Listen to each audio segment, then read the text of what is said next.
Hi friends आज खरा बहुत अच्छे खरा लगी आपण मैंने जानून मुई सबिन सबिन ब्लेसी यूट्यूब चैनल रे आपण मान आउ थरे स्वागत करूछे। ई खरा लगी आज आम गोटे स्पेशल जिनस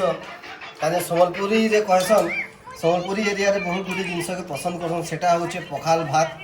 आपण मैंने देखि पारथिबे हमर परिवार रे आमे समस्त बसीछु पखाल भात संगे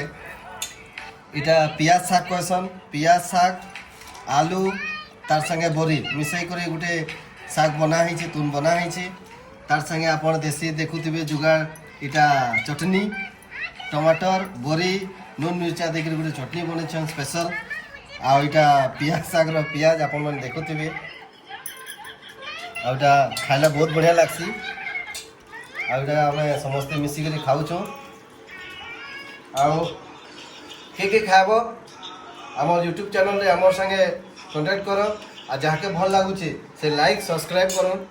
आम चैनल के।